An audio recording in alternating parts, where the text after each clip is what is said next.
ข็มทิศที่วัดฟองสบู่ของโลกการเงินตัวหนึ่งนั่นคือ Buffett Indicator ตัวเลขง่ายๆแต่ทรงพลังมันเปรียบเทียบมูลค่าตลาดหุ้นรวมของประเทศกับผลิตภัณฑ์มวลรวมภายในประเทศ GDP ทำไม Buffett Indicator จึงสำคัญเพราะมันบอกเราว่าตลาดหุ้นกำลังใหญ่กว่าขนาดเศรษฐกิจจริงแค่ไหนถ้าตลาดหุ้นเท่ากับ 100% ของ GDP ถือว่าสมดุลแต่ถ้ามากกว่า 120%เริ่มเข้าเขตฟองสบู่และตอนนี้หลายประเทศรวมถึงอเมริกาอยู่เกิน 160-180% ของ GDP แล้วนี่ไม่ใช่เรื่องเล็กแต่มันสะท้อนว่าราคาหุ้นวิ่งแซงหน้าศักยภาพเศรษฐกิจจริงไปไกล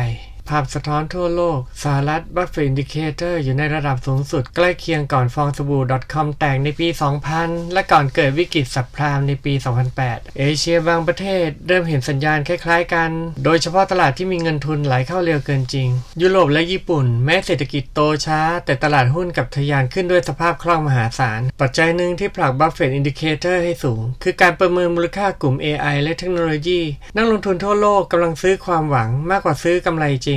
นั่นคือเหตุผลที่ Buffett Indicator พุ่งทะยาน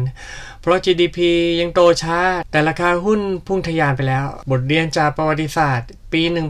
1999 ถึงปี 2000 Buffett Indicator พุ่งสูงมากสุดท้ายตลาด .com แตกส่วนปี 2007 ถึง 2008 Buffett Indicator เกินขอบเขตอีกครั้งสุดท้ายเกิดวิกฤตแฮมเบอร์เกอร์วันนี้ตัวเลขอยู่เหนือจุดเสี่ยงอีกครั้งทุกครั้งที่มันเตือนตลาดก็พิสูจน์ว่าสามารถเกิดวิกฤตในระบบเศรษฐกิจได้ตลอด Buffett Indicator ไม่ใช่แค่สูตรคำนวณแต่มันคือภาพสะท้อนความจริงของเศรษฐกิจโลกและตอนนี้ความจริงที่มันกำลังสะท้อนคือเรากำลังใช้ความคาดหวังเกินกว่าปัจจัยพื้นฐานหรือไม่คำถามคือเมื่อฟองสบู่แตกคุณพร้อมหรือยังที่จะอยู่รอดท่ามกลางความผันผวนนี้คิดเห็นยังไงกับเรื่องนี้โปรดคอมเมนต์กันมาเยอะๆนะครับและฝากกดติดตามกดไลค์กดแชร์ด้วยนะครับ